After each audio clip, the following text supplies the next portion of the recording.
jingle bell, jingle all the way. Oh, what fun it is to ride in a one-horse open sleigh.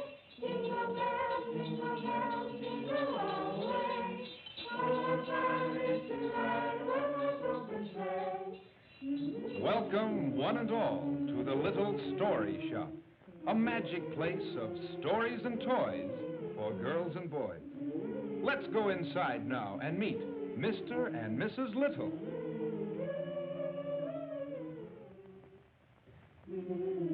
And here they are, Mr. and Mrs. Little. The children of the town love to come in and listen to their stories and see the toys. Maybe we'll hear a story now. Do you hear the carolers, Mr. Little? What does that remind you of? Yes, my dear, I hear the carolers. They remind me of a Christmas some time ago. Tell us all about it, Mr. Little. I believe it would be best if Mrs. Little told this story. I seldom talk about myself. Well, not very often, anyway. All right, sir. I'll tell it. There's a lot to learn in this story about Mr. Little, children. So listen. This story takes us back several years ago to another time just before Christmas. And as always, the boys were singing in the street. But things were a little different then. You see, Mr. Little wasn't always the friendly, pleasant gentleman he is today. In fact, he was rough, gruff, and just a little difficult to get along with. Why, he didn't even like the music. In fact, I don't think he liked anyone, which is not a very good way for a toy maker to be. Why don't they stop that infernal singing? Well, I frankly didn't know what to do. We were so awfully busy with Christmas so near, and I knew that Mr. Little was afraid he couldn't get all the toys made. I'd give anything for some good help. Did you say anything? At first, we didn't know who on earth said that. We looked all over, and then we saw him. What a strange little fellow he was. Where he came from, who he was, what he wanted, we had no idea. But he certainly was there. Well, did you say you'd give anything for some good help? Why, yes, I guess I did say that. Good. Then I'll go to work for you, and when I'm through, you'll give me anything I want in the store. Yes, certainly. But what can you do? You just watch me. Just watch me. My, you should have seen that little fellow go to work. Mercy, he worked so fast, why, we could hardly keep up with him. And night and day he worked away, doing this and that and everything. He stopped only for two things, to eat a little bread now and then, and to listen to the carolers. Joy to the world, the Lord is come. Let everything again. Let every heart prepare Him room. And heaven and nature sing. And heaven and nature sing. And heaven and nature sing. And one day, as he was listening to the choir, a little girl came up to our window. He could tell that she wanted something inside. We didn't know what the two were so interested in, but they seemed to get along famously, and they became fast friends, for every day she returned when the carolers were there, and every day the elf talked to her. And on we worked, and never before had we made so many toys and had such good business. But wouldn't you know that Mr. Little got worried because everything was going so well. He was worried about what he would have to pay our little elf friend for all his work. After all, he had promised him anything. Oh, maybe he'll take all our profits.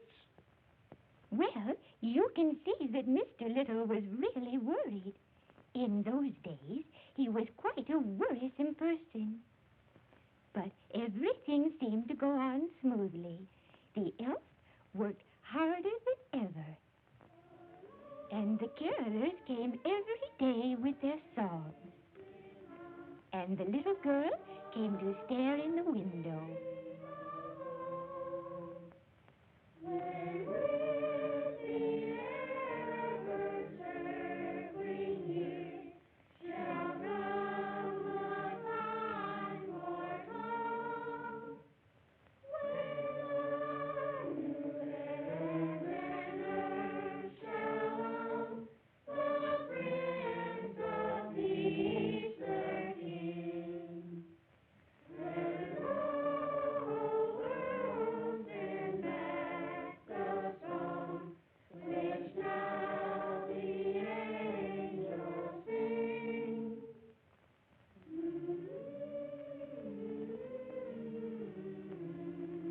And finally, Christmas Eve came. And what a day that was. We sold just about everything in the shop. And our tireless little friend had helped us every minute. While we were sitting there, talking about our good fortune, we had a visitor outside our window. We didn't see her, but you can bet our friend the elf did. And suddenly... I want my pay! Well, you can imagine how this startled Mr. Little. He finally managed to mutter, Yes, certainly. What would you like? You said I could have anything in the shop. So I want the big doll in the window. The doll? Yes, well, yes, of course. The doll. She is yours. I was just a little surprised, too. And I could hardly believe my eyes as Mr. Little gave him the doll. And the funny little fellow stood there with that big, beautiful toy in his arms. So, my friends, I've been well paid. Thank you, and Merry Christmas! We were both speechless, to say the least. And before we knew it, the little elf was gone. This I cannot believe. He worked so hard, and for only a doll. I do not understand. I must follow him to see what he does with it. And that's exactly what Mr. Little did. Follow that little man out into the street.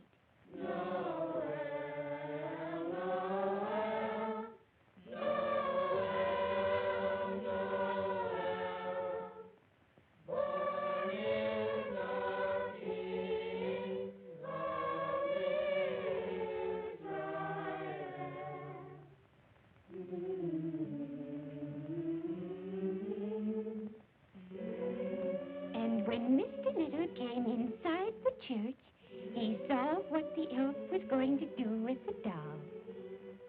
He was going to give it to the little girl.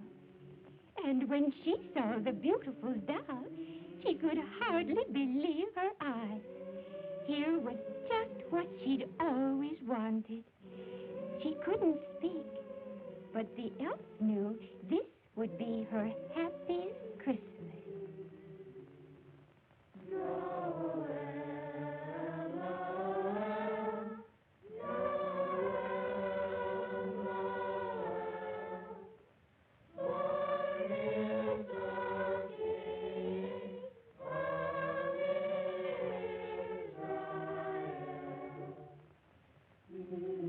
And all at once, Mr. Little was beginning to find out something new about Christmas. Like so many of us, he was terribly busy with the buying and selling, building and wrapping, working and planning for this busy time of year, that he had forgotten about some of the other things of Christmas, like giving and thinking of the happiness of others, and thinking, too, about the real meaning of Christmas. He never found the little elf again, but Mr. Little found Christmas.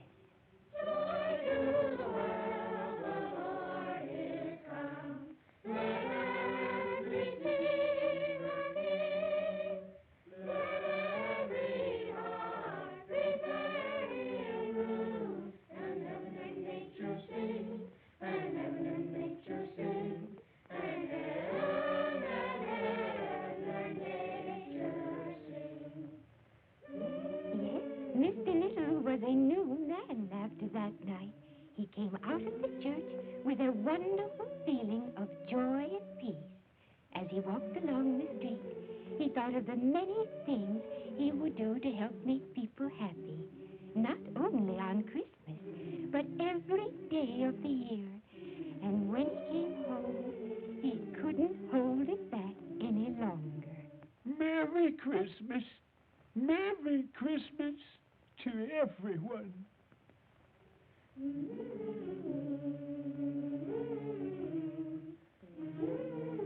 And so you see, that's what Mr. Little thinks about whenever he hears the carolers in the street. Yes, children, they taught me that there's a great deal more to Christmas than selling toys. And I've never forgotten it. And don't you forget it either. And that, children,